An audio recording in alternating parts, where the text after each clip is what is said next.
You are now listening to the Flaming Melon Podcast, featuring your hosts, the Watermelon Boys, Lucas Beaudois and Patrick Riley. Fasten your seatbelts and enjoy the ride. And make sure to look both ways at the stop sign because the Watermelon Boys and affiliate networks will not be held liable for any accidents caused by this pod.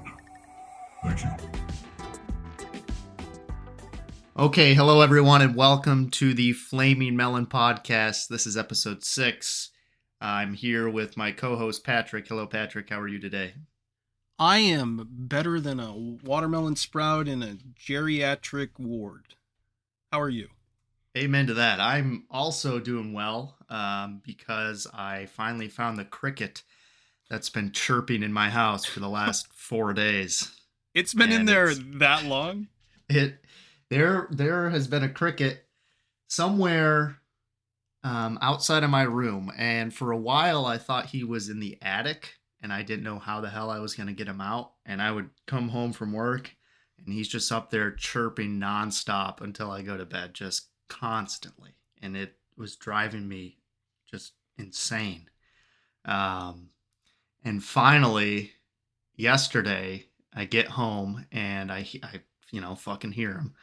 And it sounds like he's not coming from the attic anymore, but somewhere around the bathroom. So I go in the bathroom and look under our sink and cabinets, and I see him in a little corner, just sitting there, chirping and pissing me off. So naturally, I went and grabbed the tire cleaner.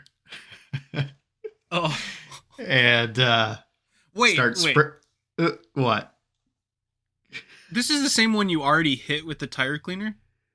No, I hit the cockroach with the tire cleaner. Oh, okay. I'm mixing the two together. Okay. Yes. So I grabbed the tire cleaner just because I didn't, even though there was some spray on the bathroom counter I could have used, I went for the tire cleaner. So I got that and started spraying them. And then I realized I didn't have any paper towels to clean it up. So I run and get some paper towels, and I start cleaning up the tire cleaner, and his body is gone. So now it's like, God damn it, he's probably still alive. This sucks. So an hour goes by, and I didn't hear him or anything. So it's like, all right, maybe he's dying wherever he scurried off to. And then my roommate calls me into the bathroom a little while later, and he's in his sink just crawling around. So I finally got rid of him. So yeah, it's been peaceful today. Wow. I mean, did you spray him? Was it a carpeted area? No. Oh, okay. Yeah. Okay. Which is good because that tire cleaner stinks. Yeah, I was guessing that it does something. It probably does something gnarly to carpet. It's probably pretty heavy stuff. Yes. Wow. I'm impressed. That's you could film a documentary on that. That's I'll tell you what, I fucking hate crickets. Yeah. When they're in your house, I'd rather have a bunch of cockroaches because at least they fucking hide and don't make a bunch of noise. At least they know their place. They know their place. They stay in the closet. When I open the closet, they hide. They don't chirp as soon as I leave for hours. Oh my goodness. No more cockroaches though? No, I only saw the one. Well, that's I think that's good. Yeah. Hopefully that was it. Yeah, that's the thing about those. They come out when it's dark and nobody's around, right? Yeah, I mean, I'm definitely not digging around looking for more. I'm just kind of hoping that there's not any more. I don't think there is. Our house is pretty clean, but you're about to turn over. You're going to turn over a new leaf as a bug hunter. Oh, gosh, I don't want to be that. Like Dale Gribble from King of the Hill. Not my profession. Not what I want to do. You'll get there. I've been doing it with the fucking crickets. You can add it to the resume. It's bad. I don't know how they keep getting in because it's been cold outside, so they naturally want to come in here. But now it's starting to warm up, so there's been less of them around. But man, that one that I couldn't find was just a nightmare. Yeah, Absolute nightmare. It's crazy how something so small can create such a loud sound. Yes, and just constant. Well, that leads me to this. The trivia today is actually going to be only about crickets. Fuck. Yeah, you're gonna have PTSD. Yeah, great. It adds another layer. It's like a little added bonus mini game on top of the trivia. You have to fight your inner cricket demons. Oh, I'm not ready to fight those. Just get some tire cleaner. You got this. I know, I'm going to be spraying my mic with tire cleaner. So aside from the cricket saga, I'm happy to hear that it's ended. But at the same time, maybe you've angered a whole new generation of crickets, and eventually they're going to be immune to tire cleaner. And really, what's stronger than that? So they're just going to get bigger and stronger. But I mean, eventually you're just going to hear them on the pod, just chirping away in the background. We're gonna have so many. We have to put him on as a host. It's going to be so loud. Is there any way I can edit out cricket noises in Premiere? Because that's what's going to need to happen. Yeah, usually they're put in and not taken out. Right. So you've got some. I know you had a story last week that you meant to tell me. I think about a magic meeting you went to. Is that correct? Yeah, I got a couple good magic stories this week. I went to a Palm Springs Magic Club meeting 2 weeks ago now. And I was gonna tell it on the last pod, but we had Peter on and had a bunch of other conversations instead, which was all right. So I'll tell it now. So it's it's just a local like IBM chapter Magic Club around here, which you and I have been to those before. And for our listeners, IBM means International Brotherhood of Magicians. Yes, it does exist. It does exist. It's the largest organization of magicians. There's that. You got the SAM, Magic Circle. There's a couple. But I went to this Palm Springs Magicians Club meeting, and it was at a community center about 20 minutes from where I live. And they have a website, and I joined that before going, and was in touch with one of the guys who was, I think, the treasurer. And the theme was show and tell. So show any magic that you got for the new year, or any props, books, whatever it might be. So I'm not going to tell you over audio what I brought, but Patrick, I will show you because you will know what it is. It's this wonderful device that I got from a friend in the UK. Used to make things. So I brought that. But I really didn't know what to expect going in because it had been so long since I've been to one of these. And I knew it was probably going to be just older hobbyist magicians, which generally I don't hang around a lot of people like that, or at least I haven't. And I didn't know how many people to expect and how formal or informal this process would be. So I kind of figured it would just be like a hangout. We'd say a few things to the mass and then kind of hang out and show each other tricks and whatever. But it was a very formal process, and it was really funny, and it was actually a lot of fun. I didn't expect to have as much fun as I did, but I walked into the room and I think there were 6 people there. And I made 7, and they're all much older than I. Okay. So you were right about that. Yeah, so I was right about that. And Warren is the name of the president this year. So he gave a little introductory speech. I introduced myself and did a trick for all of them. And then we started getting into show and tell, we're in this very empty room in a community center, and it's just 6 of us spaced apart in these chairs, and there's a plastic fold out table with a very small, thin close-up mat set on top of it. So it's already very bare bones, which is awesome. And and we start getting into show and tell. So one of the guys gets up and starts demonstrating this 3-card Monty routine for the rest of the group. And it was just, I don't know, it's been so long since I've been a part of anything like that. And I think even 3 years ago, I wouldn't have enjoyed that as much, but I was loving it. Something about being there in an area with a bunch of magicians. Well, not a bunch, but 6 is a lot. There's something, yeah. I mean, even if they're, it just gives you some nostalgia back to when we would actually go to Grand Rapids, Michigan, and attend things like this. Yeah, it's awesome. So yeah, the first guy got up and demonstrated a new 3-card Monty routine that he was working on. Someone demonstrated a device that hides objects in your hand like a sponge ball, and it was not a thumb tip. I thought he was going to just be using a thumb tip, but it was another device that's actually very interesting that I hadn't seen before. I can tell you what it is off the pod if you don't know already. Yeah, I have an idea of what it might be. Yeah.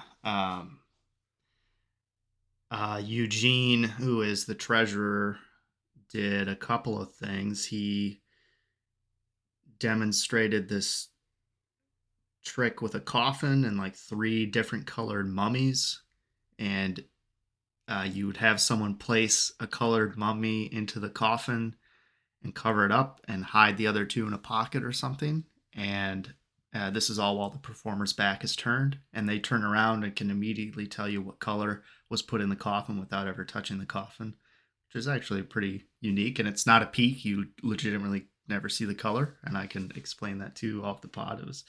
It was a cool little gimmick. Just a lot of stuff that, like, you know, for myself, I don't think I would ever use, but it's like there's some really interesting stuff that was being done. Like that one. And then he also did Rattled by Paul Harris, which is the trick with the bottle caps, and you put a coin under one of them, and it's like a really clean version of a shell game, I guess you could do with it, or just a transpo. He did a really good transpo, I think. Is that the one where you can hear it vanish? Yes, you can hear it, and then it's gone. And I didn't realize that those were examinable too. You can examine those bottle caps, which I probably would have bought it a while ago if I had done that, and I might now because it's really good. Yeah. And then I went up and I didn't do a trick. I just demonstrated my device and showed people what it did. Offered to make them some products with it if they wanted that.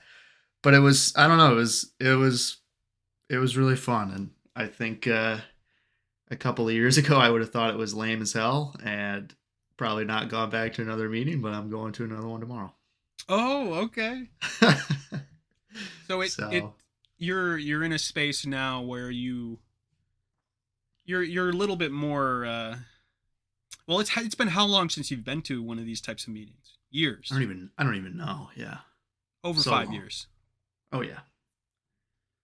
So you've grown a lot as a magician and as a person, and you look at things differently and are able to appreciate a wider range of things now. Yeah, I think I was definitely very narrow-minded about what I think magic should be and the types of people that should do it. And I don't know. I think it's just awesome to be in a room full of guys that love it, even if they're not the best performers or are doing the best tricks. They love doing it. I mean, they're all old guys who get together every 2 weeks to do it. So that's fucking sweet. Yeah. It gives you an idea of or it shows you that there's people who stick with it that long and still have just the same level of appreciation that they had from the very beginning. Yes. Like almost like they're kids about it. Yes.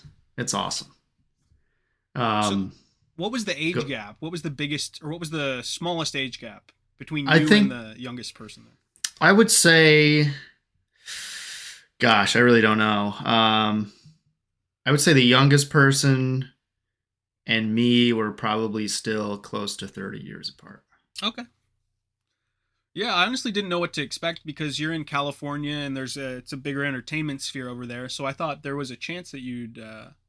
But I mean, you're not in. It's not like you're in the biggest city. No. Yeah, it was fun. And tomorrow's meeting, the theme is magic from the dollar store. So we were told to go to a dollar store and pick up some items and try to create an effect or do an effect with items that can be bought from a dollar store. So I have two things that I'm going to show tomorrow. And how do you feel about those things? They're good. It's stuff I've done before, but I picked up. I'm not going to say what it is on air because it'll kind of give away some of it. I guess I could describe the trick.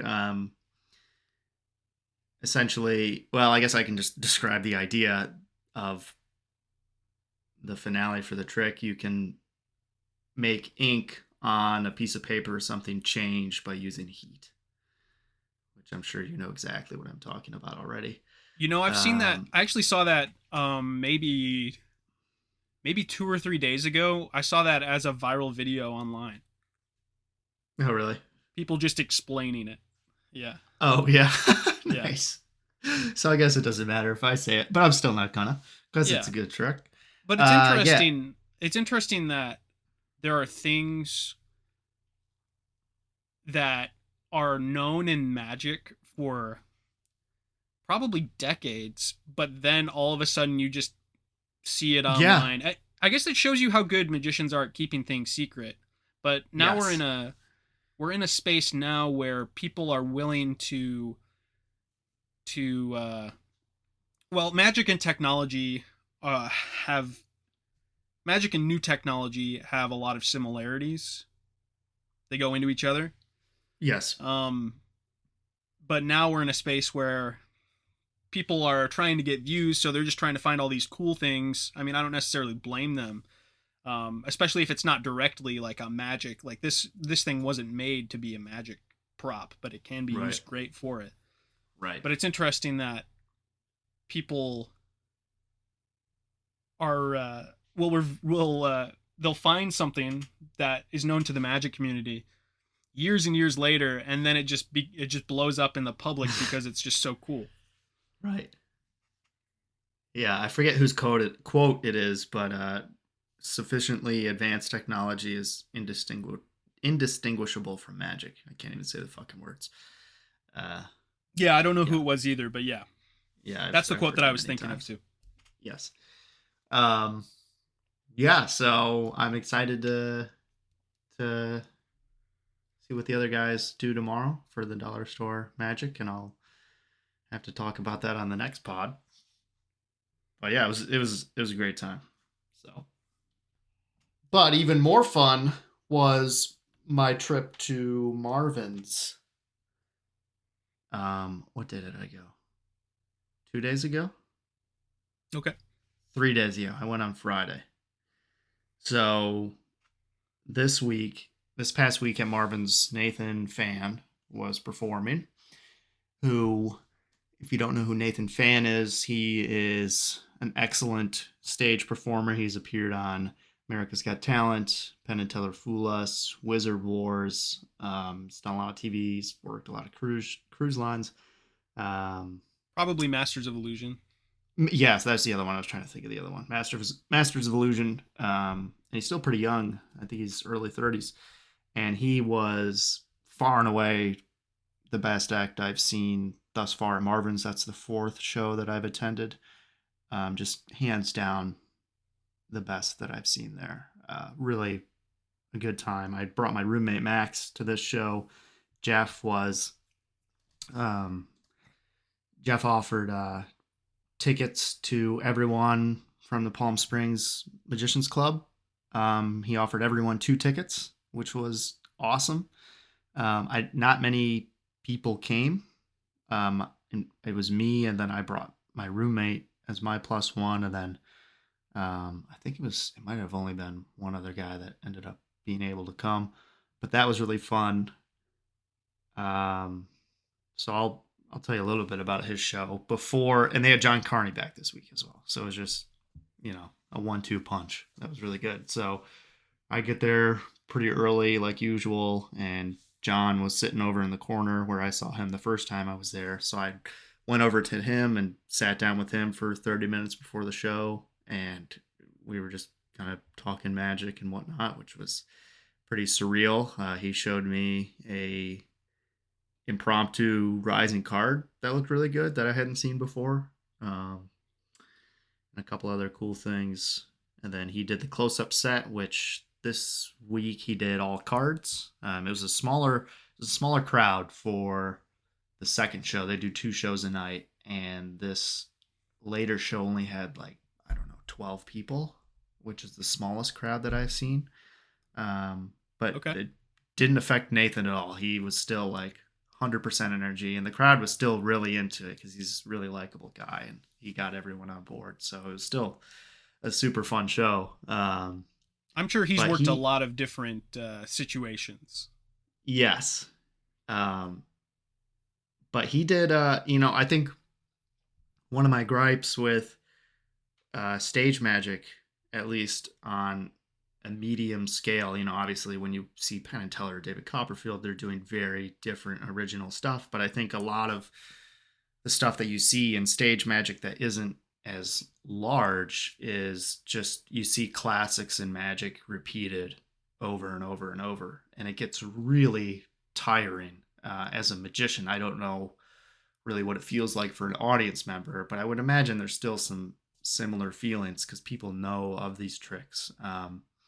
And I think every show that I've seen at Marvin, someone has done, I'm pretty sure, at least 3 of the shows, someone has done a torn and restored newspaper, which I hate that trick because it's just so overused, and I don't find it very awe-inspiring.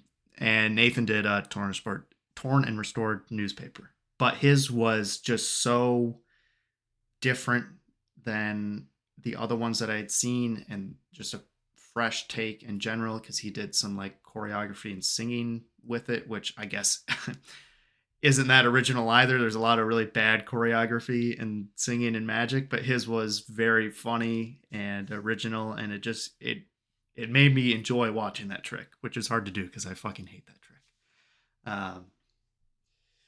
But he did a number of classics that were just so different, and it made them so great. He did a prediction effect that was, he kind of prefaced by doing a spiel on how psychics and mentalism is not real, but I'm going to do this effect that can make it seem real. And he kind of was debunking some of that psychic bullshit, which I always love. And he did I'll go into details after the pod because I do want to share it with you, but he did this effect where he has 3 people think of 3 random things and write them down, and he's able to tell them exactly what each 3 are.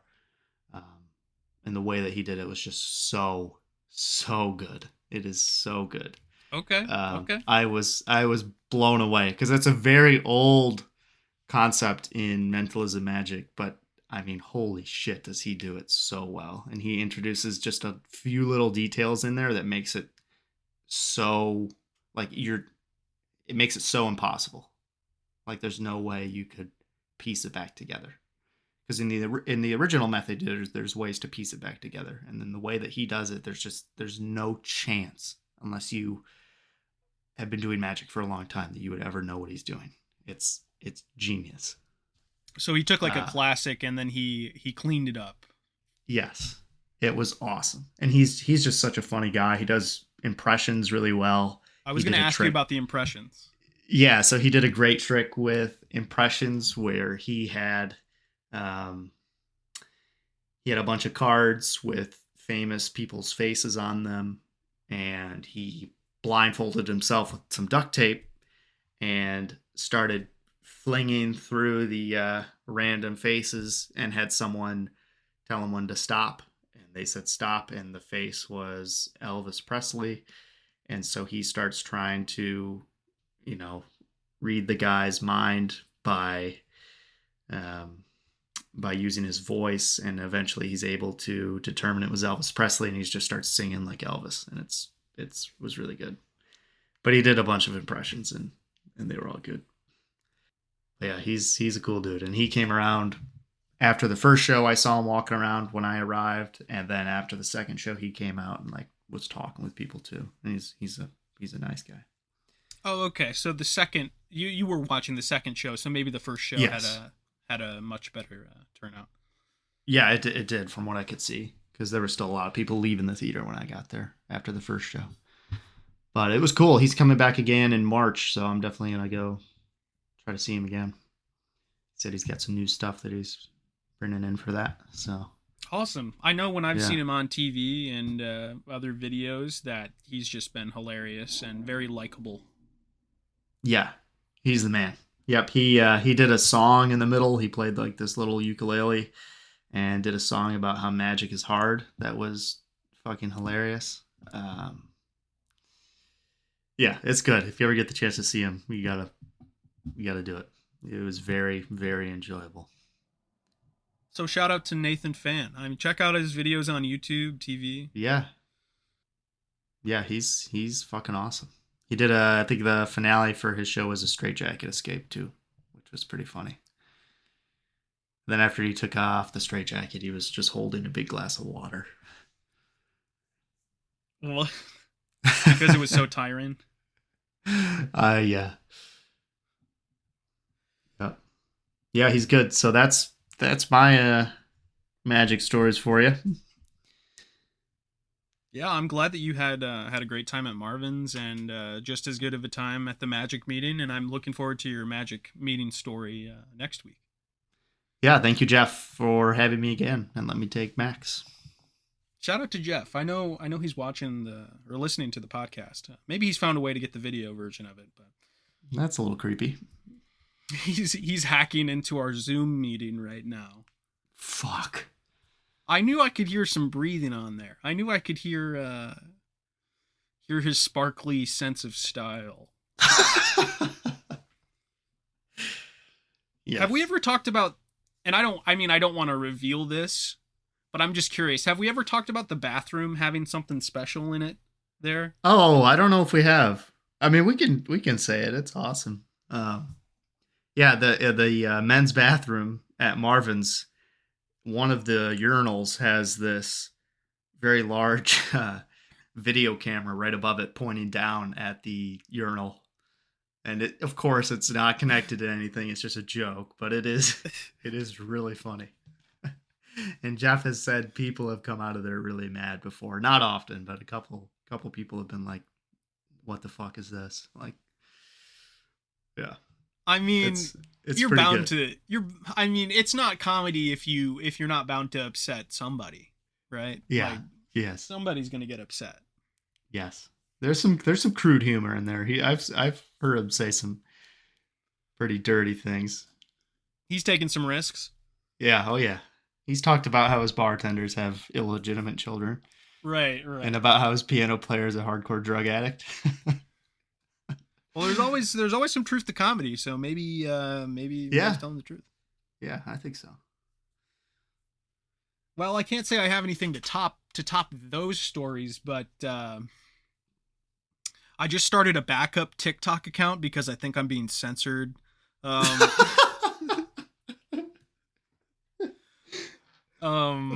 Shit. So I have this TikTok account called, this is the first time I'm revealing the name of it, Ski Mask Studio. That's the name of it. I wear a ski mask in every single video, and most of the videos just pretty much are me whispering untrue things to the camera, just like these secret facts that people don't want you to know. Kind of conspiracy like, but not like crazy. I mean, there's a lot of gullible people. Give us an example. Give us a fact that we might see on there. Elvis Presley was born without limbs, and the government turned him into like this half cyborg by giving him robot legs and arms, I think. That way they could make money off of his beautiful voice. He had the golden voice, so they gave him these limbs so that way they could make money off of his talent. Wow. I think another one was SpongeBob SquarePants has like over 150 illegitimate, maybe it was like 700 illegitimate children. It's funny because both of these kind of go with stuff that you've mentioned very recently in this podcast. Yeah. But this is not a joke.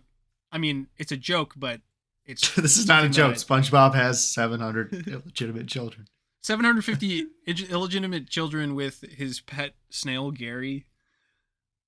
Oh yeah. And it was like he pays $8 million a month in child support or something.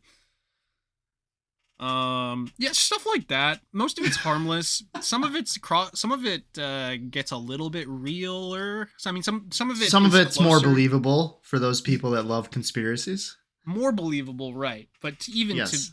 I mean, It's still a stretch. But Exactly. For some people, it might not be. Right. So I'm sure my content, I'm reposting content on YouTube as well, and I know somebody's got to be out there reporting my content because it's It's just all false. Right. Some people will think. I mean, if my content gets in front of enough people, some people are going to think, oh, he's trying to spread misinformation, which is kind of what I'm doing, but not trying to do it in a harmful way. So I made this backup account. This time I named it Untrue Fact is the name of the account. So I'm doing a test to see if TikTok is really censoring my content. Because like my first 7 videos on my original account broke 500 views. But then after my biggest video, which was like over 800, like pretty much my content was only improving, and then all of a sudden I hit the best that I've done, and then it goes down to like 200 and lower. And it's never come back since. I don't really care. I was doing it more so for fun than to try to get this, shitty internet fame. But yeah, so I made this clone account where I'm just reposting some stuff on there just to see if it does well. But this time I'm trying to make it more clear to TikTok that it is untrue by putting Untrue Fact in the name. Yeah, that could change things.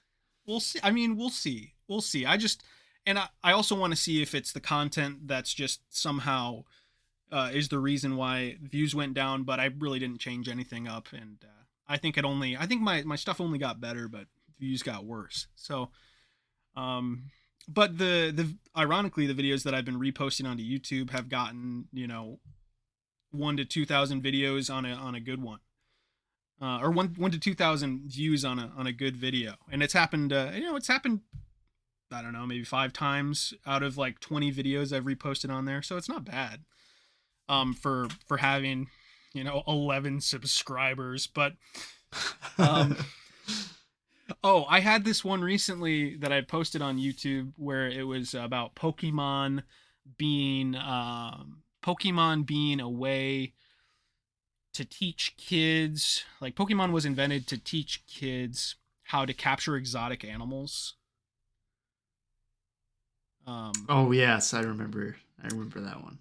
That one got the most comments of any of the videos that I posted on there, and most of them were just people trying to deny the information that I was giving them, like as if I was telling the truth. So maybe live entertainment's more my thing. Instead of false information on TikTok. Yeah, but it's just it's funny. It's so funny. I just wish that I don't know. I wish that misinformation was. I wish that funny misinformation was allowed. I wish there was a line drawn, but but maybe it's just gonna convince me to get even edgier with it until it gets to a point where I get banned. Maybe that's the direction I'm going. We'll see. Maybe today. Maybe. Yeah. Maybe. We'll see. Well, I'll update you. Maybe I'll be at 2 million followers next week. You never know. But Yeah, heartbreaking story, really, but It's a fluid situation. very fluid, very, very yin and yang particles Yeah. to it. Very. I'm trying to think of words to say. Yeah, just like a hand kind of going up and down like a wave, just like a wave. Wavy. Wavy. Wavy. Yeah. Well, I don't know. You got anything more, or should we get into the ad? I'll give you a maraschino cherry fact just because Okay. it is tradition. Is there any aspect about maraschino cherries that you would like to learn more about? Yeah, I would. I actually want to learn more about their family and maybe related cousins. You know. Yeah. Okay. So pretty much the history of the how would I Like the a family maraschino- tree. the Give me a lineage. family. Yeah, give me the lineage of the maraschino cherry. All right, so this is going to take a couple hours. So sit back, grab your favorite can of gasoline, and chug it up, baby. So, so it all started with this guy. No, I mean this cherry named Elvis, and not Elvis, but Elvis with a B. Uh-huh. And Elvis was, it just kind of came about. Nobody really knew how or why, but there's this cherry named Elvis, and it started a family. I think it had sex with some bleach, and I think that's how the first maraschino cherry was born. Because as you know, maraschino cherries are bleached. Yeah, that was your first fact. Yeah, see, it comes full circle here in the Flaming Melon podcast. We try to educate as best as we can. So it goes to that, and then that's how the first maraschino cherry was created. Well, actually, so the baby of that then mated with some strawberry jelly, which is how you got the red color. It's not used. Strawberry jelly isn't used now, but just giving you some backstory here. It's going to be a little confusing before we get to today. Like I said, another 3.5 hours will be there. So grab your can of gasoline, baby, and chug that shit. Okay. Mm-hmm. So then you have the first maraschino cherry at that point. And the names of the other ones leading up to this do not matter. Just Elvis, he's the man. Don't know how we know it's a he. Probably because it had a stem. I don't know. Mm-hmm. So anyways, or a penis. Or a penis. So nobody really knows. Really. In fact, I was born with a cherry stem. So I mean we're still making our way out of that, but Can you tie it in a knot with your mouth? Sorry, that's gross. well, I was gonna say I can, but it may be possible. So I'm trying to make a comeback from that. So then it goes to so the first maraschino cherry's name. Would you like to guess what it is? Reginald. Close. It was actually Elvis. Okay. And this one then now the cycle begins and the lineage begins. And what many people don't know is that there were a separate cherry gang that was against the maraschinos. Mm-hmm. And these were actually blue cherries. Mm. These were cherries that mated with bleach and then with blueberry jelly. Mm. And these were called the Baskin Robbins. And the Baskin Robbins eventually had a duel with the maraschinos. And they lost. The Baskins lost very, very, very badly. And it was this big thing. Ended up on the national news. And this was how many years ago? I think you know this. You're a good time frame guy. I don't, what was that, like 1849? Yeah. So it was about what, 180 What, years 73 ago. years? Yeah. Yeah. We'll round up just because we're generous, but so pretty much there's just this bit. So after the Baskin Robbins were defeated, there was more mating happening.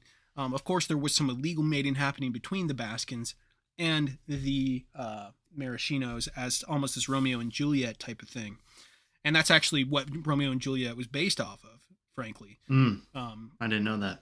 Yeah, especially the movie.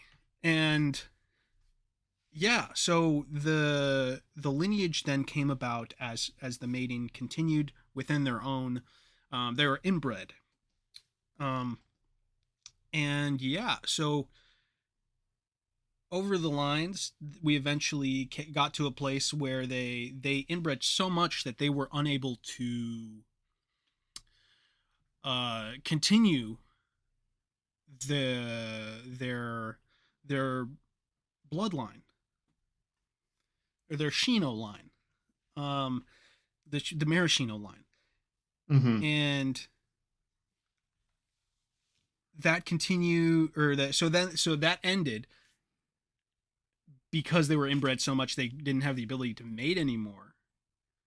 So then, in maybe 2008, there were the International Space Society figured out that you could make a maraschino cherry from the stem cell of a inbred one, and now we're here, and everybody's eating them. Nobody knows that they're bleached. Nobody really cares. Wow. That was a journey. Yeah, I cut a couple hours off there. I could have talked for a little while longer. But... Well, yeah, we could really dive into. We could do a whole pod on the Baskin Robbins segment of cherries. Maybe. Yeah, I don't want to try to pick a side though, because I know that there are still people out there who are willing to kill for their line, their bloodline. Okay. I'm gonna be honest, I don't know what you just said because I just got a text and I looked at it. Oh, funny laughter. Well, I'll explain it to you. So, something about you said the word wild, right? Yeah. And then I said wild cherry, maraschino cherry, and then I pointed out how good of a segue artist I am. Yes. So, yeah, you are a good segue artist, and now we're gonna segue right into our ad. Wow, I'm not mad. Let's get into our ad. That was a great segue. Let's get into our ad. We got a new sponsor this week. Patrick's gonna read them to you. So whenever you're ready, take it away. All right, where are my animal lovers at? Woof woof, meow, bark, Slappy Joes. That was a trick question. Everybody loves animals, but our target audience isn't everyone. We are locking our sights on you, bird lovers out there. Where are my bird lovers at? Tweet, tweet, cluck, cluck, cock-a-doodle-doo. Scooby-dooby-doof doodle bug, doodle bug, doodle bug. It may sound like I'm having a stroke, but I'm not. I'm just so excited about this new product. Let me introduce Bird Box. I'm not talking about the mediocre 2018 Netflix horror film. I'm talking about the new bird lovers subscription service. Bird Box is a company that provides bird lovers with a unique piece of bird memorabilia every month. What exactly do they provide? Well, Bird Box has figured out a way to get rare, exotic birds and legally ship their dead carcasses to bird fans all over the continental United States. This is a perfect service for any bird lover. Imagine the excitement when you receive the dead body of a forest owlet in the mail. Imagine the look on your friends' faces when you show them your ribbon-tailed Astrapia. Imagine it. Are you imagining right now? I am imagining that, and I would go nuts if someone showed me one of those, because those are a rare bird. People would go nuts, and everyone will wonder how the hell you got your hands on a Bahama nuthatch. That one would be crazy to see, even if it is dead. I've had my hands on a Bahama nuthatch, if you know what I mean. Wow. I'm jealous. And I do mean it. Yeah, I mean it's exactly what I'm saying. I have had my hands on a Bahama nuthatch. Legally, though, we must state that these birds have not been preserved by a taxidermist or cleaned by medical professionals. Proper caution must be taken when handling the birds. Bird Box recommends the use of a face mask and gloves. Please do not handle the birds near food or children. Bird Box is not responsible for any illnesses contracted through bird carcasses. Plans start at $29.99 per month. Sign up for a full year and receive 1 month free. That's $329.89 for an entire year. That's 12 exotic bird carcasses. 12. That is 12 exotic bird carcasses. That's insane. So what are we going to do, Lucas? We're going to visit www.deadbird.com for more information. And I signed up last month, and did you know what last month was? No, I haven't signed up yet, so I'm out of the loop on this. What'd you get? Yeah, so I got a great Indian bustard. Whoa. It is rare. It is stinky. I have already made a shrine with it. That's crazy. That's actually, see, this is just how good this subscription service is, because the Great Indian Bustard is actually on the International Union for Conservation of Nature's red list of threatened species. And the estimate is that anywhere from 50 to 250 mature birds remain. And Patrick has one of them. And it is dead. How crazy is that? And it's dead. Yeah, I killed it. They actually messed up and I got it a live one. But I killed it. That way I could do a proper shrine. Right. And now I have a shrine, and it's one of the, really, I haven't had a happier month of my life other than this month is the happiest month of my life. Wow. I got to get over to your place and check that out. That's awesome. Yeah, I got the shrine set up. It's got some cherries surrounding the Great Indian Bustard. It smells terrible. It smells like if shit could piss. This would smell like that. But really, it's the best shrine I've ever had in my life, and I frankly don't want any other shrine. In fact, I'm canceling the subscription. Where are you keeping that right now, since it smells so bad? Oh, in my car. Oh. I do a lot of driving, so I like to be able to shrine and drive, baby. Okay. Shrine and drive. So plans do start at $29.99 a month. That's if you're going per month. If you just want to try it out, you don't have to sign up for a full year right away. You could just go per month, and that's $30 a month. Or if you want the full year, you get one bird for free. Yeah, that is 1 month free, so one bird for free. That's $329.89 for an entire year. That's 12 exotic bird carcasses. Visit www.sign,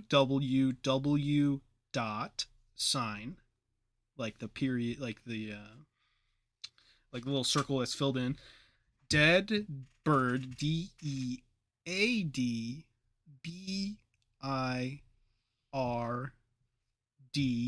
dot. That's another one of those circles with the filled in thing that you can press on the buttons that you have on the computer web, and that is .com or com for more information. And I did last month. I did, like I said, I did receive a great Indian bustard. It is in a shrine in my car. Smells like if shit could piss, and really, I haven't been happier. That's awesome. I'm definitely gonna have to sign up. I might start with just like a 2 month service, see how I like it, and go from there. Then maybe I'll spring for the year and get that free bird. But Well, yeah, speaking sounds of, like a great subscription. it really is. If you could pick a bird that you would like to get from it, if there was the ideal bird, what would it be? What would you like to receive? Maybe we can manifest it. That's a tough one. I think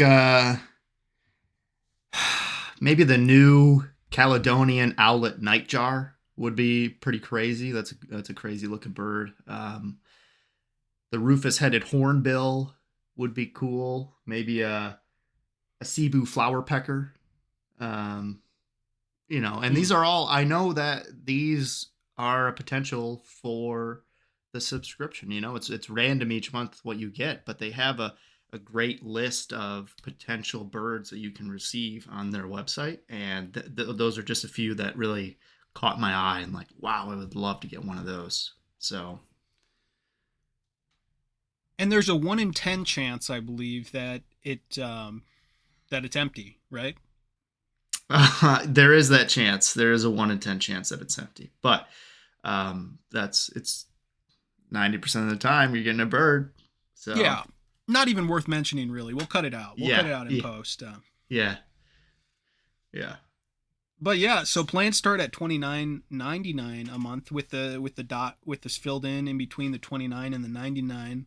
If you get what I mean, and that's per month. And if you sign up for a full year and then you receive a month free, and that's $329.89 with the circle with the filled in between the $329 and the $89, and that's for an entire year. So that's 12. I think I'm reading that right. It's 1 and a 2 put together. 12. Yeah. So 12. Thank you. So 12 exotic bird car asses, and carcasses, and the car ass is what my shrine is in. But we're gonna visit www.deadbird.com, and we're gonna get that more information that we're looking for. And like I said, I received a great Indian bustard, and I made a shrine out of it. It's in my car. It smells terrible. Smells like if shit could piss. But frankly, I drive my car a lot. I'm an ice road trucker, and I was actually on the TV show. I currently am. I'm filming a TV show as we speak. This is part of a documentary. But it smells terrible in here, but it's great. It opened up my chakra inputs. Yeah, that'll do it. The smell of a dead great Indian bustard, that can do a lot for the soul. So that being said, check them out. You got anything more to add? Well, yeah. So Bird Box. Well, no, but I'm currently filming for Ice Road Truckers, and why don't you give a shout out to Ice Road Truckers real quick, Lucas, just for the cross promotion? Yeah, shout out Ice Road Truckers. You guys do a lot of trucking on the roads that have ice on them. Yeah, it's pretty cool. Yeah, I'm driving right now. I just got into a crash, and I'm still driving. But that's because I have the shrine in the car. So it all goes full circle to why you need to sign up for Bird Box, get your shrine made, put it in your car, put it in your house, protect yourself from the demons that may be lurking around that you just can't see. Yeah. Well, that being said, yeah. From birds to our entertainment review, what are we talking about this week? Darren Brown, and the special is called Svengali. I don't expect a lot of our listeners to have heard of Darren Brown unless you are a magician or from the UK. But Darren Brown is with that said, I'll say that he's a world-renowned mentalist, probably the most mainstream mentalist of the modern day. Would you say that? I would agree, yeah. Him and Banachek probably, but I think he's more so in the public eye. Yep, him and the banana guy. Yeah. Yes.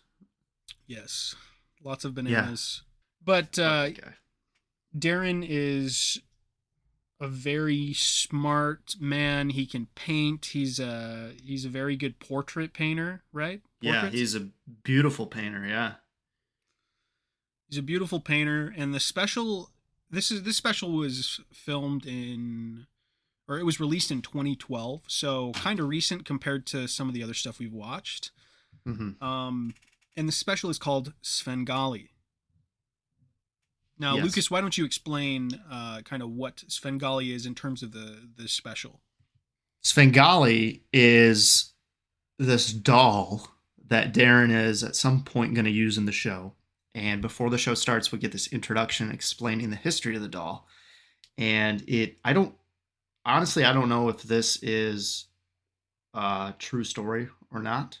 I know of instances, similar stories that are true about animatronic dolls. Like there's this old animatronic chess computer that is like a person that would play chess back in the day. And I know the history behind that. I have not heard of the history behind the Svengali doll before the show. I don't know if you can say anything different, but the story goes that this doll created in the 1700s by this magician is modeled after his son that he lost, and he would do mentalism acts with this doll on stage where it could supposedly read people's minds and at some point even possess people in the audience. So there's this really creepy history behind it, and it is a really creepy looking doll.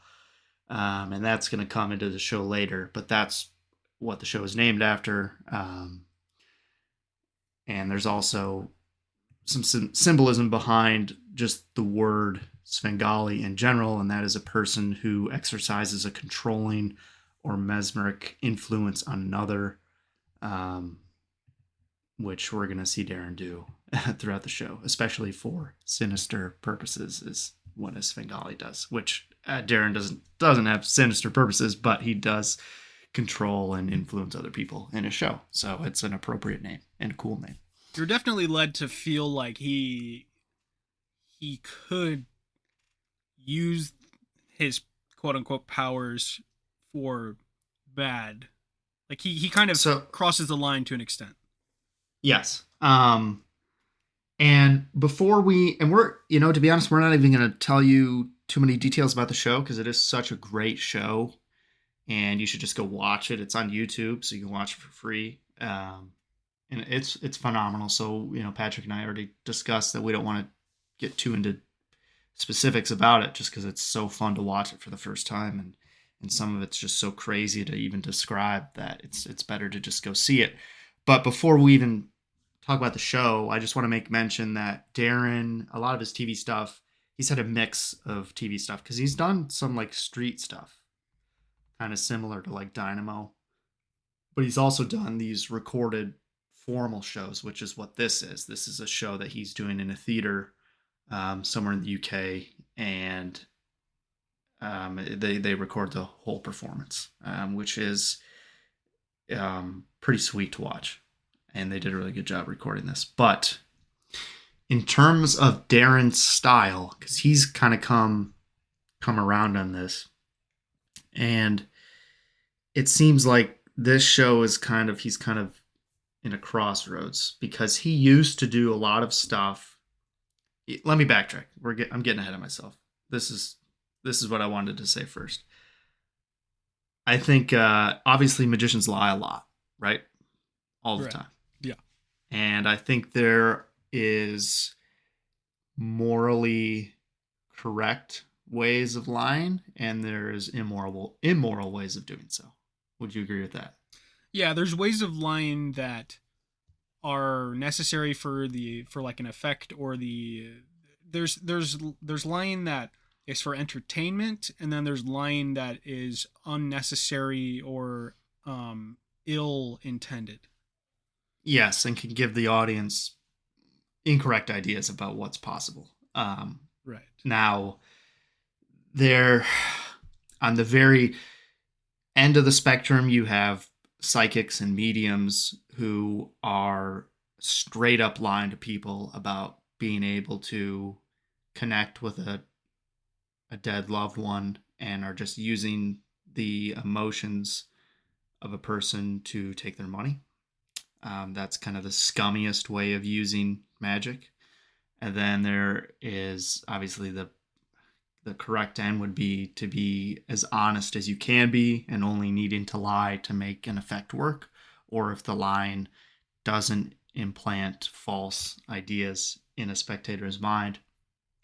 And Darren kind of falls somewhere in the center in this show, in the fact that a lot of the stuff that he says is real and based on real psychological evidence, but a lot of the times that's not how the trick is being done, which is, it's a hard spot to be. And I've heard a lot of magicians talk about this. I've heard Penn Jillette talk about this a lot, where is it okay to tell people that you are going to read their body language and the ways that they move their eyes to determine what card they chose, when in fact you just used a marked deck or peeked at a card? Like, is that morally okay?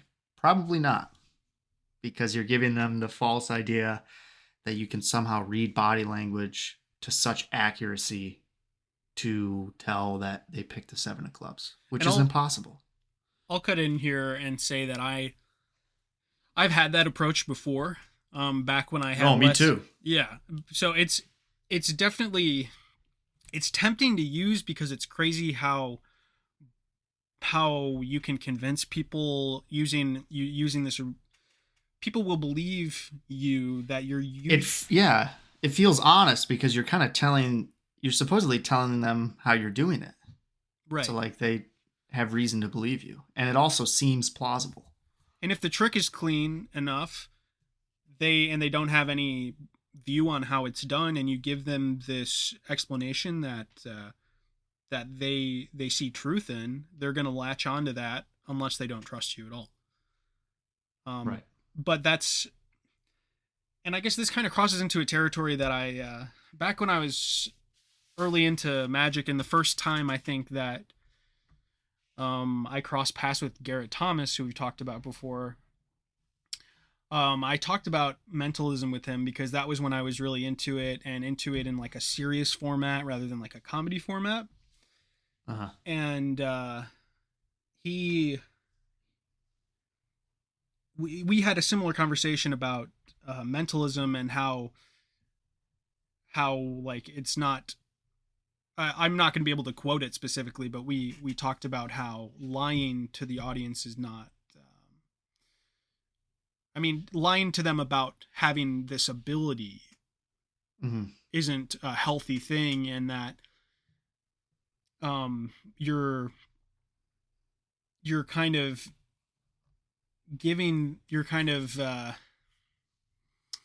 creating this belief within them. You're giving them this fuel to a fire that they'll build within them that's totally untrue, and you can really push somebody in a direction that they normally wouldn't have gone.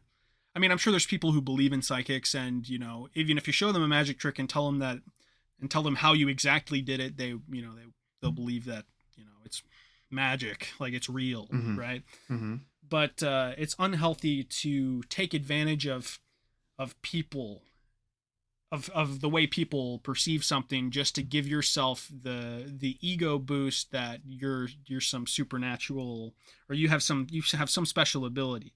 And Garrett kind of helped me get on the path of wanting to be on the level of the spectator and not claiming to be anything special. And I took from him the thought process of or the presentation idea of, if I am going to do this in a serious manner,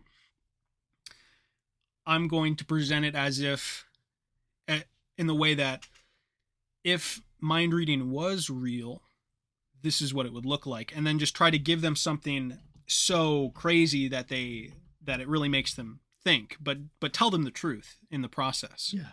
Right.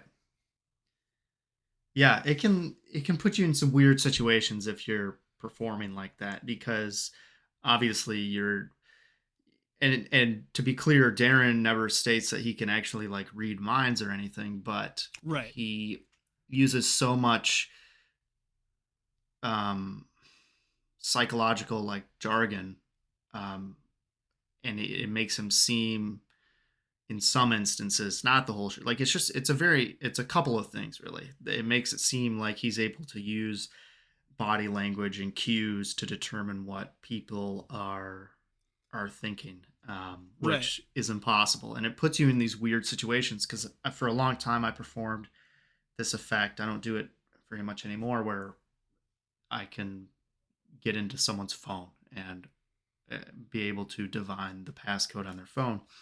In the most awkward situation that I had with it, this was, I must have been a sophomore in college. I was doing it at a restaurant in, I think we were in Saginaw, Michigan. I was with someone, and I got into someone's phone and I did a couple other mentalism effects. And they started asking like, well, have you ever considered about like working with police or the CIA? Because you would be great at like interrogating people, because you can determine things that they're not saying. And I'm just like, oh fuck.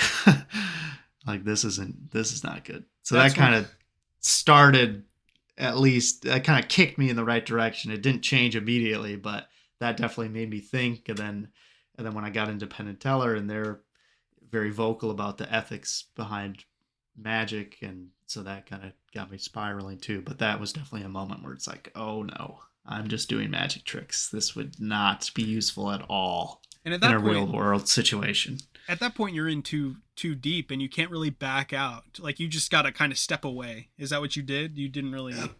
Yeah, I can't really remember what I did. I mean, I definitely went along with it. I didn't back down, but I also didn't keep going with tricks.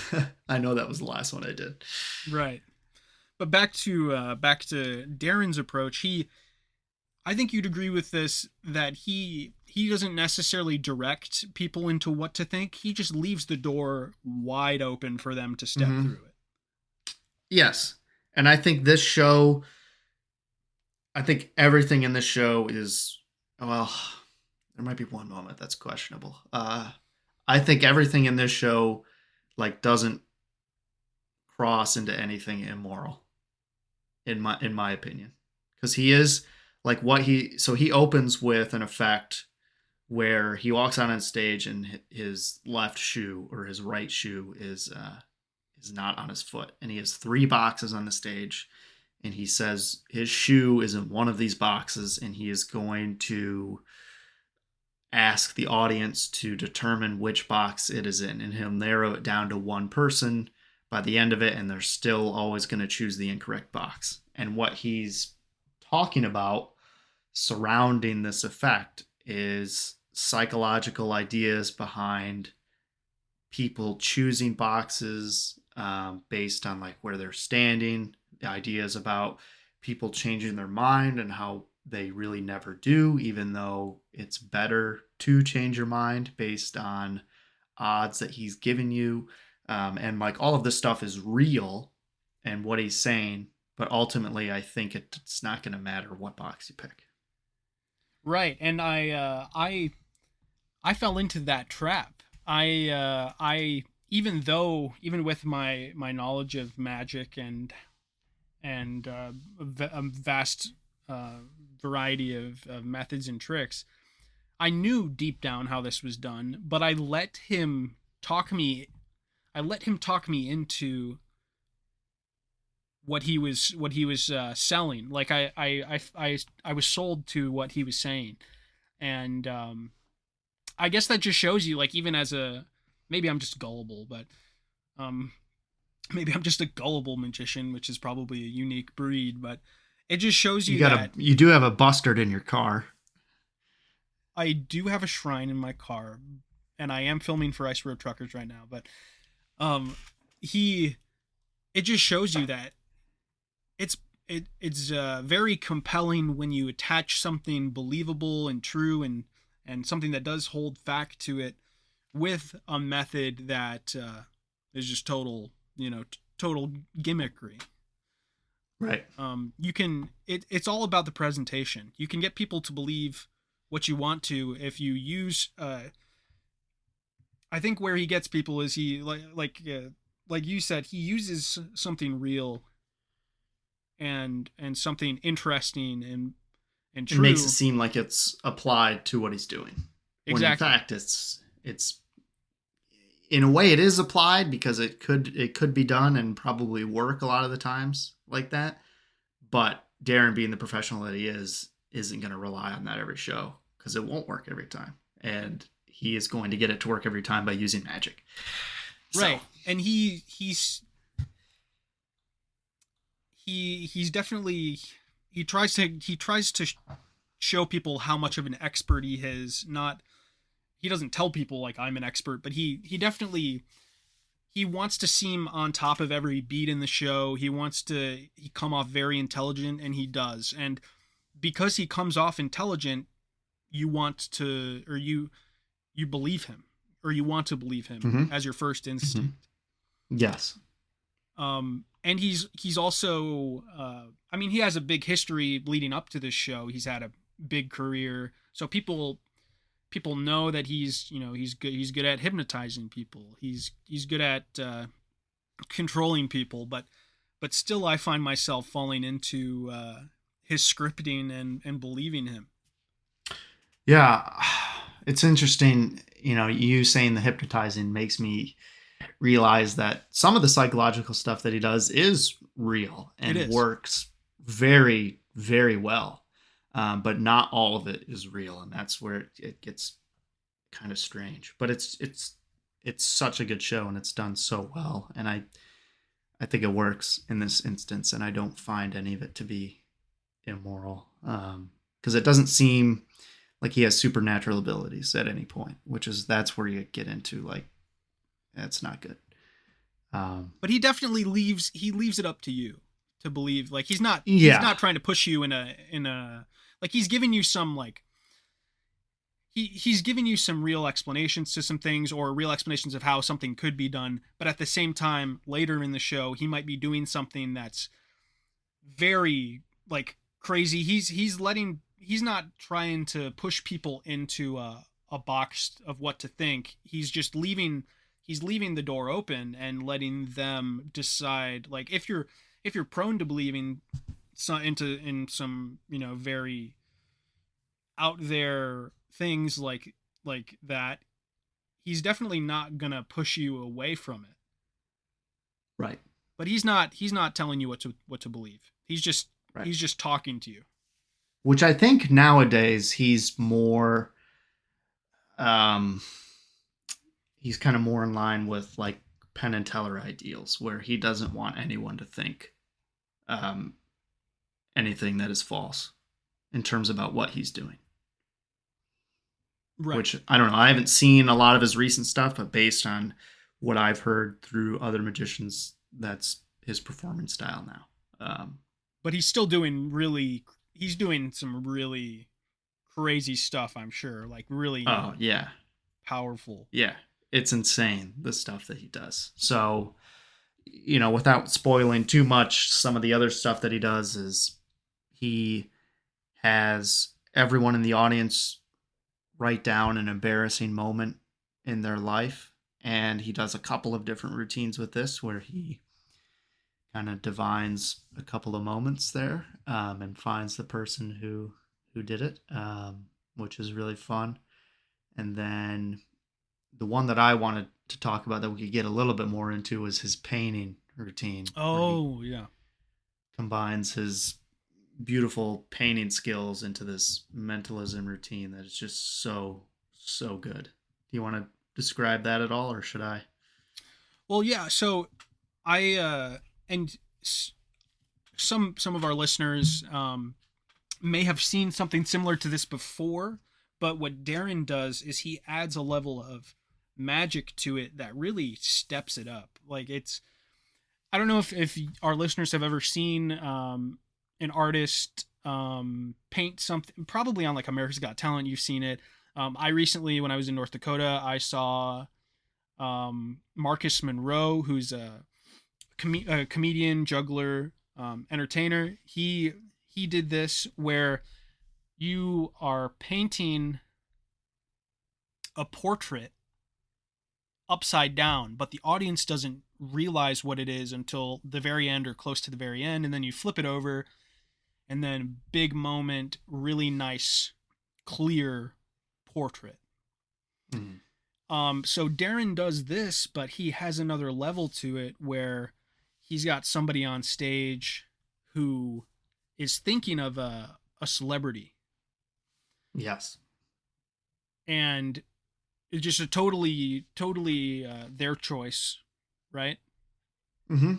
Very, very clean. They're thinking of a celebrity. He then, I guess this is a moment where it kind of, he leaves the door open for you he leaves an explanation on how he's doing this by having, so he gives this false explanation by having the person on stage with him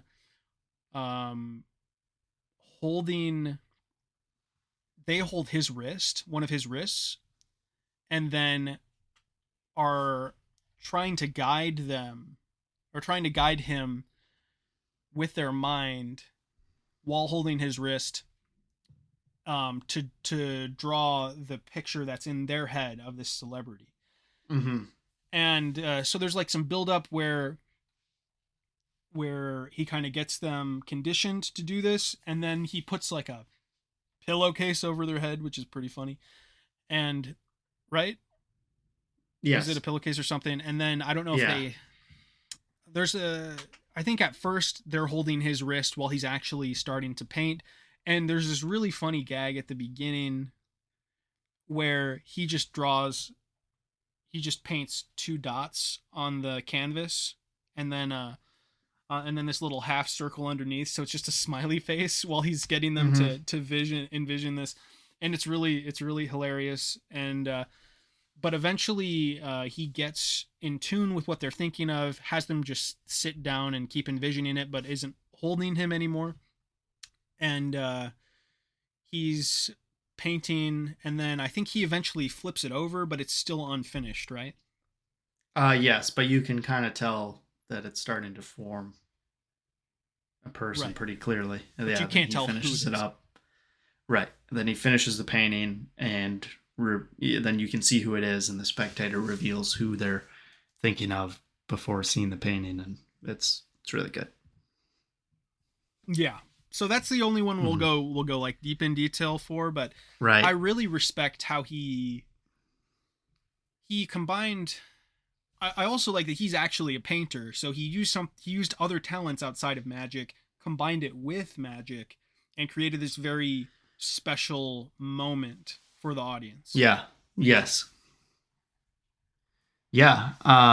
It's crazy. There's not many effects in this show at all. I'm just now seeing that like he does a full hour and a half with like 7 things. Yeah, how I thought about this too. It's just these, and I guess if you go and with a fine-tooth comb and go through it, you might be able to see more distinctions between the things that he's doing, but he makes it feel like you're just seeing there's just these big routines that just have a very big crescendo to them. And yeah. Yeah, it's amazing because he's not even using big props at any point. Like it's just all very contained. Like you could pack up this entire show in a car and perform it anywhere. Yeah, I guess maybe the Svengali doll is like the biggest thing. That would be a kind of a pain to carry around, but I mean it's not a grand stage act. Like it's just all in what he says and what the audience members are reacting to. It's really, really awesome.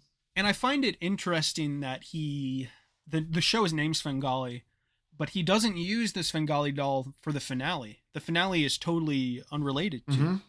I thought it was going to be the finale, yeah, but he does an even crazier finale piece. And maybe that's more so talking to the idea of him being a Svengali himself. Mm-hmm. Do you want to mention anything about what surrounds the doll? I think we can mention one thing. So the doll, first of all, creepy as fuck. Yeah, nightmare and fuel.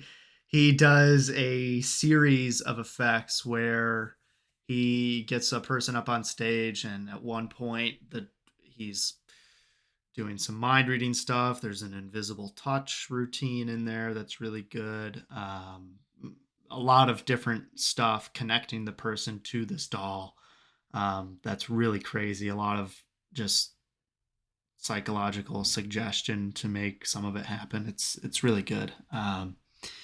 And then after the doll, he determines that his spectator that he has up there is suited well enough to do this next piece, where he turns the spectator's hand completely numb and is able to push a needle through the back of his skin on this person's hand. Yeah, how do you feel about this? Mixed feelings about it, because so at the beginning, I don't know, did we discuss at the beginning of the show, there's this little slide that appears prior to you seeing Darren in the audience, and it's saying that there's no stooges involved, right? Right. Which means that this definitely, assuming he's being truthful, and I'm going to assume he wouldn't put that in there if he wasn't, but who knows? He's a liar. But we're going to assume that he's telling the truth here. In that I totally believe that there's no stooge here.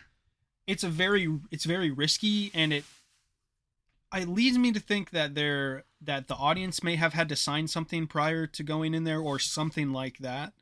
You know what I mean? But aside from that, I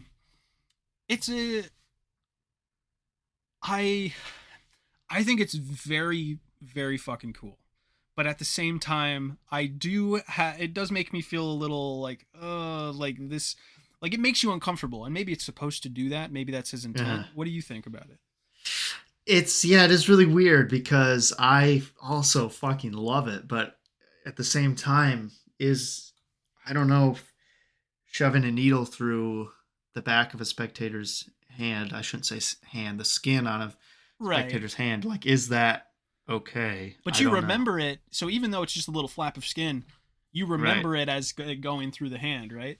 Right. Yeah. That's how I did too. Like, I mean, yeah, it's troublesome, because I mean, one of my all-time favorite things that I've ever done in Magic is through and through, which is a needle through hand effect. And in this case, the needle is actually going through the center of my left hand. It goes through the back and out the front of the palm. And I think it is such a beautiful effect, and it's not a trick. It's just an old carny stunt where there's a spot where you can put a needle through your hand and just shove it all the way through, and you can pull it out and there's no blood and you're perfectly okay. And I think it's really fucking cool, but I've stopped doing it because it is dangerous and I don't want to lose my hand. That would kind of kill my Magic career for a while.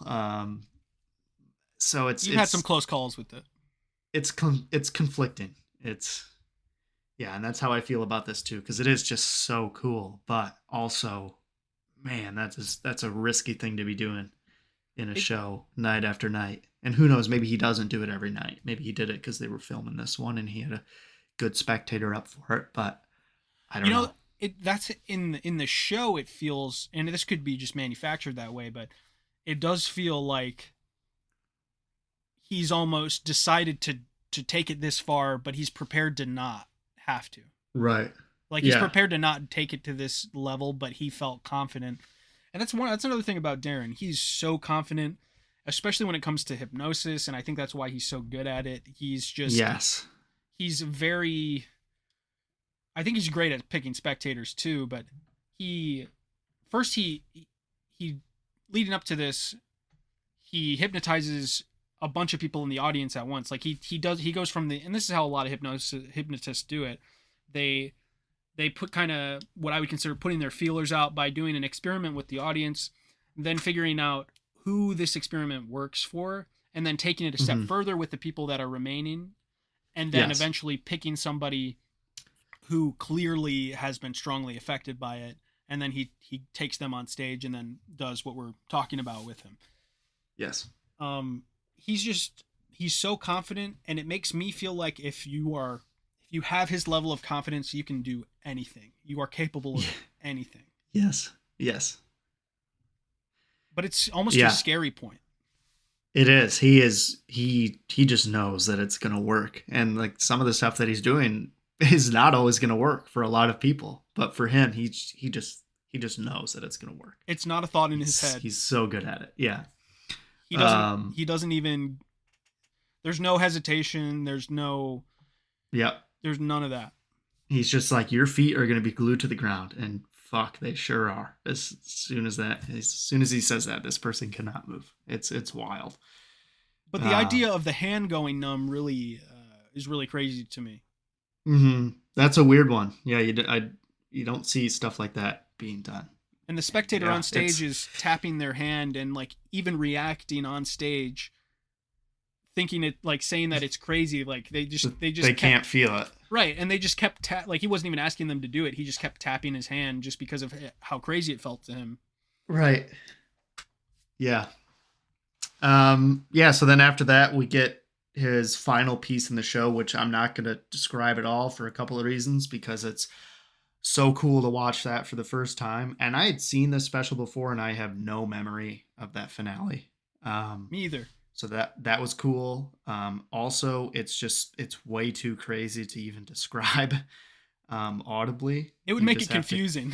It would make it so confusing because there's so much going on. It's just like you're just getting punched in the face over and over and over with shit that is just so impossible. And just when you think it's about to wrap up, it just goes another step, and then another step, and then another step. And it's maddening. And it's such a great closer. Yeah, for this special, I would like to hammer home, like, if you have time, if this is on YouTube, this is on Darren Brown's YouTube channel. It's for free. It's an hour and 10 minutes long. Watch it. You really should. Mm-hmm. It's if you're a performer, even more so. But I mean, if it makes me feel this way as a magician, I can't imagine how it'd make a lay person feel just watching it. It's surreal. It's nuts. Yeah, I remember watching a lot of Darren Brown stuff. I don't know, maybe 6-7 years ago. So I'd still been doing magic for 10 years, which I think anyone who's done magic for that long, it's hard to fool them consistently, just in general. But I remember watching a lot of Darren Brown stuff when I was younger and just having no fucking clue how any of it was done.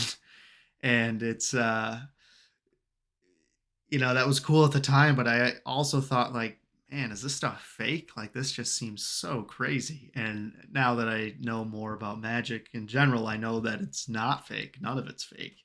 But that's just how crazy it is. It's so different from the typical magic stuff that you see. Even good magic, it's so different, and it's pretty powerful. Yeah, definitely gain just like Lucas, I've watched this in the past, but I had very little remembrance of the special. As I was watching it, I was like, oh, this looks familiar, but I never really remembered any of the tricks.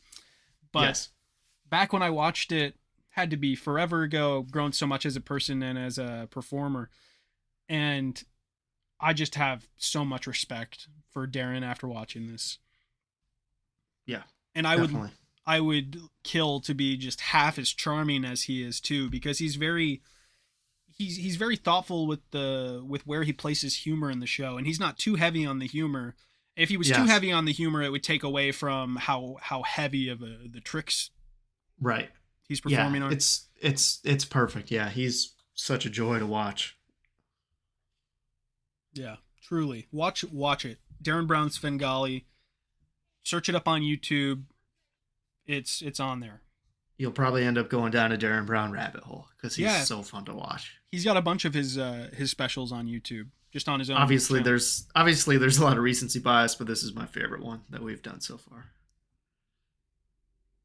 Right. I'm gonna agree with you, 100%. I'm not saying I dislike any of the Chris Angel stuff. Of course. Yeah, that's bad. But it's definitely. It's the most modern thing we've reviewed as well, but it's definitely the most up both of our alleys, probably. For sure. Now, I think what we should do going forward, and we should do it for the last 5 pods too right now, is do we agree that people should watch this special? I think, obviously, for this, we've already said it. Go watch Darren Brown's Svengali. I think we should do that for the other stuff that we reviewed. Should you go watch it? Is it, so-so, do it, leave it or take it?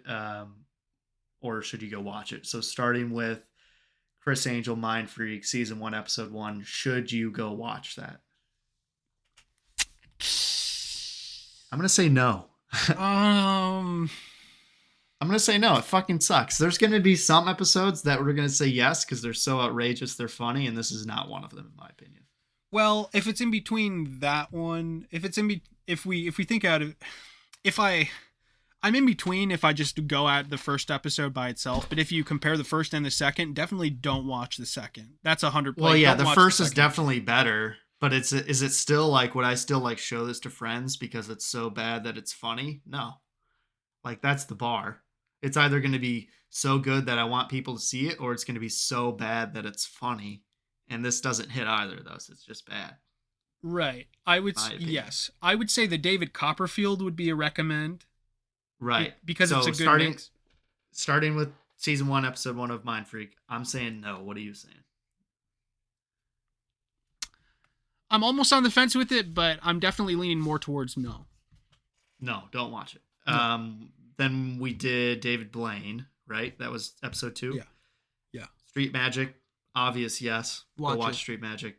It's the best. Might not be up everybody's alley, but definitely watch it. I love it. David Copperfield, Episode 3.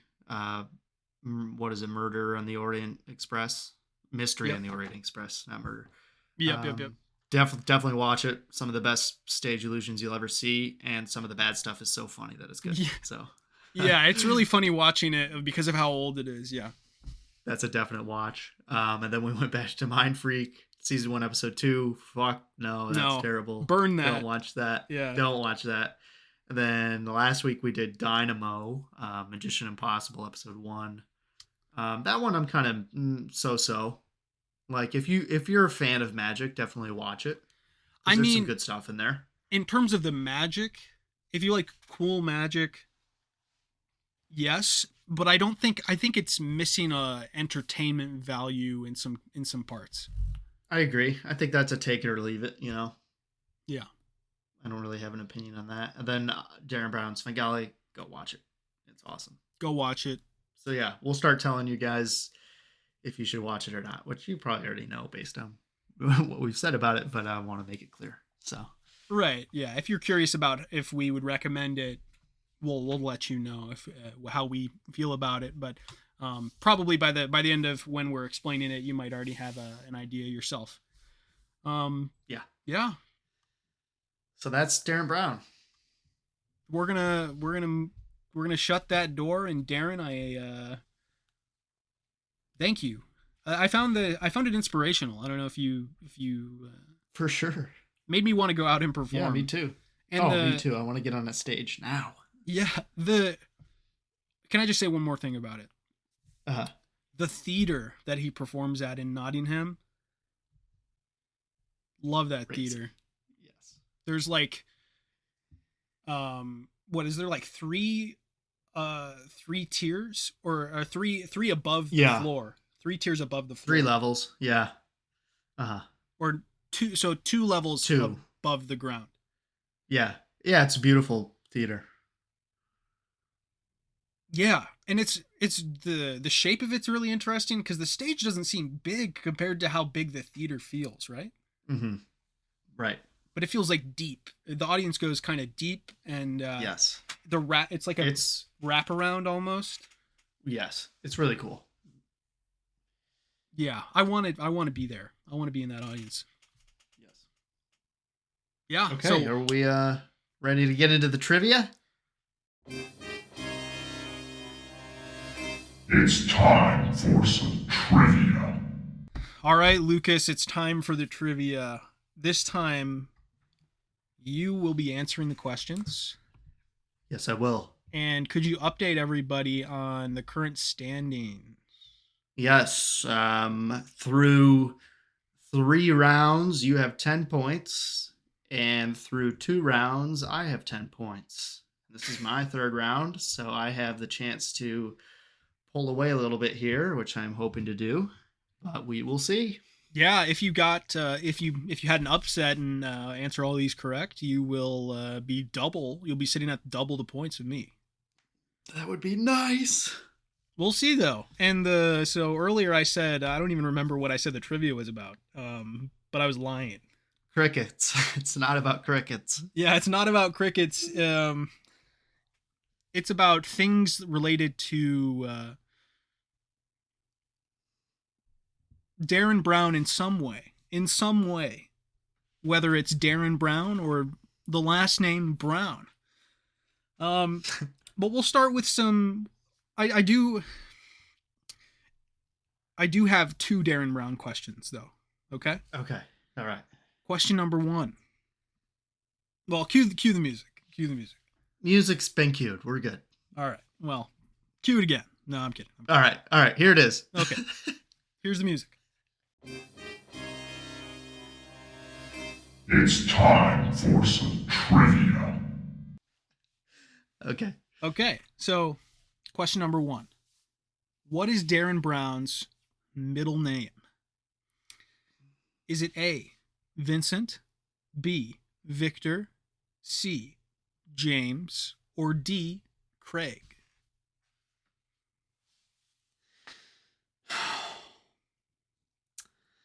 Okay. Immediately, I wanted to say Vincent, but I do remember Darren released some playing cards at some point.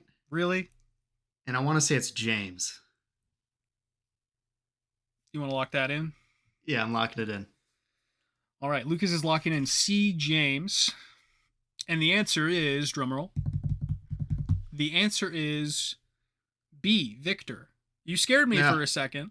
With that, I was like, do you really know his middle name? It is Victor. Yep. Didn't know that. Well, speaking of names related to Darren, this is the second question kind of relates back to the first. What is the name of Darren's first parrot? Okay. He's a bird fan. I bet he's got Bird Box subscriptions. Yeah, he actually, he's one of the co-founders of it.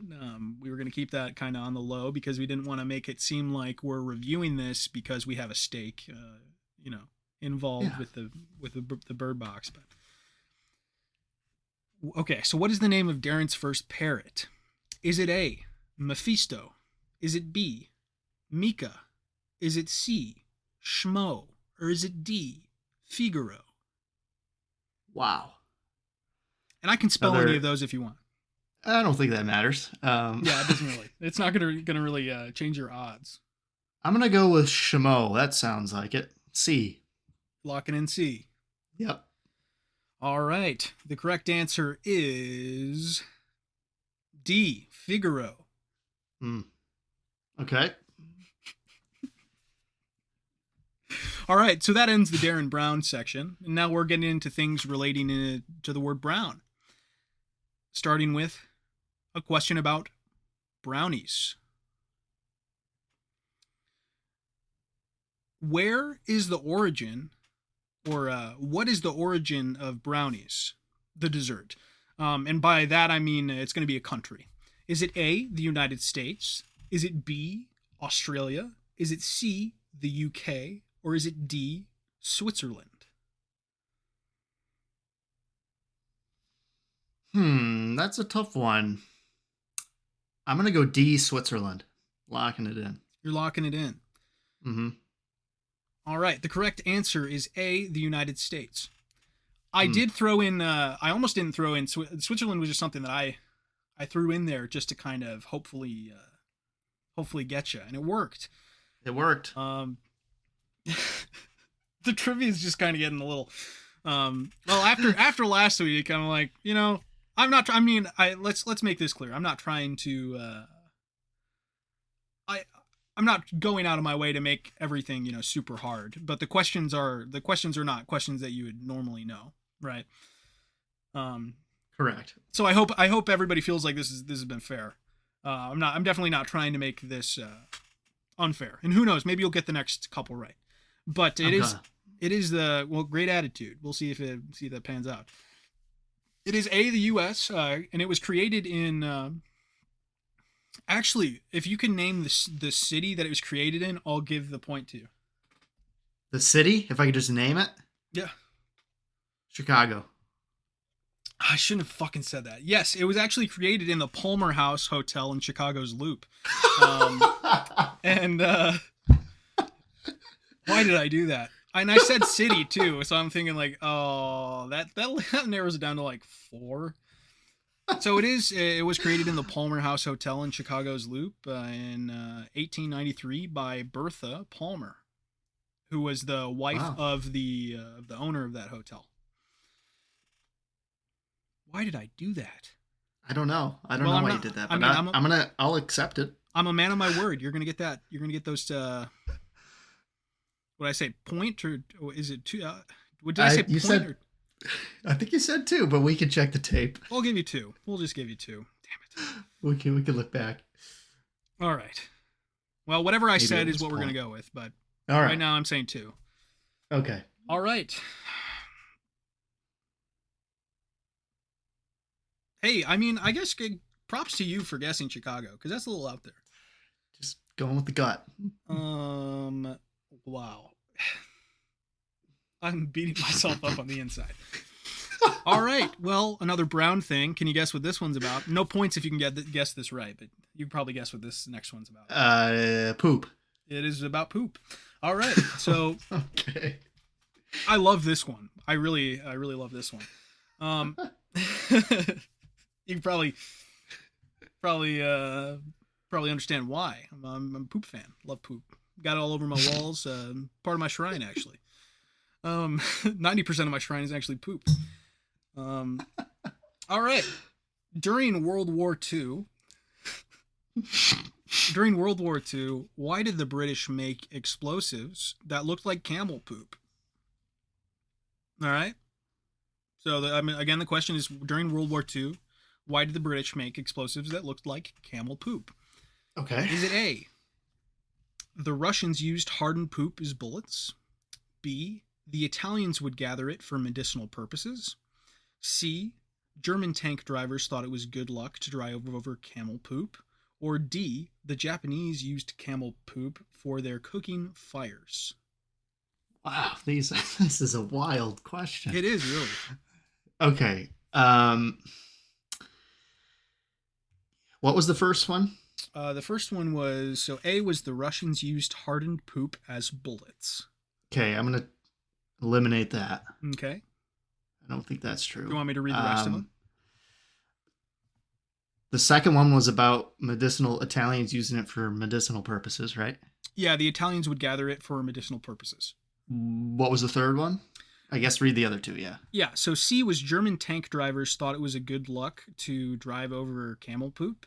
And then D was the Japanese used camel poop for their cooking fires. And can you repeat the question again, too, actually? The question is, during World War II, why did the British make explosives that looked like camel poop? Okay. My gut is saying it's C, Germans drove over them for good luck in tanks.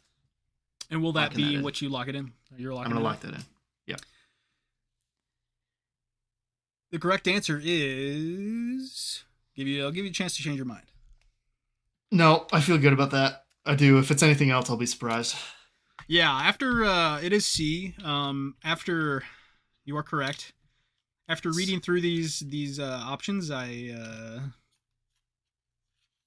seems pretty clear to me that C's the right answer as well.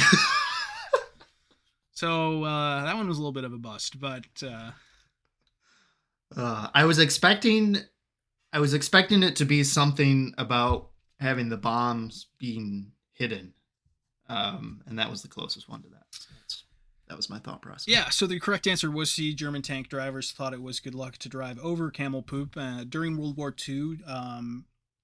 German tank drivers, they. Well, I guess I just said that they did believe it was good luck to drive over them. When the British found out this fact, they took to building explosives that looked like piles of camel poop, and the results were devastating. And it took a while before the tank drivers figured it out. Wow, that's fucking wild. Yeah. I wanted to throw that in there just because it. That's a really good fact. I don't think anybody really knows that. I didn't. I certainly didn't. That's awesome. Was that question number 4 already? That was 4. Yep. Right? 1, 2. Yeah, that was okay, 4. Okay. All right. So you are up 4 points, possibly 3. Some controversy happening here. Yeah, we don't know. We'll have to go to the rules commissioner. Next week's pod, we'll have a firm number. But unfortunately, the rules commissioner is Lucas. So I don't know. We might need to hire somebody for the trivia. Yeah, we need an outside agency. Yeah. So if you were willing to work for, maybe $50,000 a year, email us at flamingmelonpod@gmail.com, specifically if you are German, because, we feel bad that Germans were, they were hurt by the camel poop explosives. So, it's just our way of giving back to the community there. Yeah. So the last question is Brown related. If you can guess what this one is, no, because I think I told you what one of these was about. So I was about to give you the chance to get like 5 points, but I'm gonna stop trying to play these little mini games on the side. Final question. Okay. It's about the Cleveland Browns. Okay, I wouldn't have gotten it. And it's almost a double meaning because they are a shitty team. Sorry to Cleveland. we just saw it drop in our Ohio listeners out there. I don't think we have any yet, but we just saw it live. We saw it live go down. It's like when you're watching crypto and it just goes down. That's what just happened with the Cleveland listeners. Right. Shout out to our Ohio family, I guess we'll call you. Maybe if you're German and you're from Ohio, maybe you get like a little mystery box. Yeah. Send us an email. But we are 100% serious about sending in questions, serious or not questions. But if you are interested in anything about magic, or if you're a magician and you want to ask a magic related question, feel free. We'd be happy to it. Yeah. So without further ado, here is the final question. I feel like I've said this a couple times now, but Cleveland Browns. Who was the Browns' first pick in the 1999 expansion draft? Is it A, Jim Pine? Is it B, Tim Couch? Is it C, Hervin McCormick? Or is it D, Scott Reberg?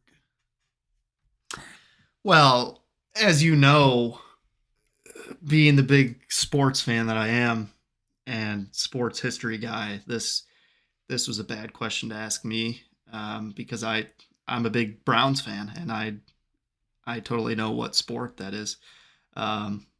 it's football. So I'm gonna It's football. I didn't know if it was football or baseball, but Well, either way, they're Cleveland Indians. That's baseball, right? Yeah, that's it. Indians. Yeah. That is, Hey, yep. see, I know sports. Yeah, you get an extra 5 points for that one, actually. I'm gonna go with Tim Couch because I like his name. Locking in B. I mean, personally, I think the best name in there is Hervin McCormick. I would agree with that, actually. But Tim Couch, because it seems unlikely, and I'm going to go with that. All right. B. Well, you're locking it in. Mm-hmm. You are wrong. It is A, Jim Pine. After 3 years of suspended operations, the Browns selected. He's actually a Detroit center. He was a Detroit center at the time.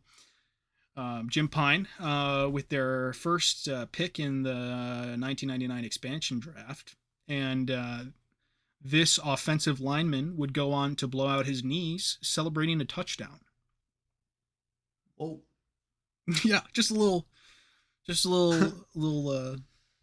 shock factor at the end. hell yeah! And if you let's make this clear. If you blow out your knees while celebrating a touchdown, you're kind of a bitch. Yep. Yeah. Yeah, pretty much. Hopefully he's not German though, because then it would be like another one of those things. What the fuck? All right, who knows what we're gonna keep out of what was said here? But Lucas did score another 2 points Is there. Yeah. Well, 3 or 4, right?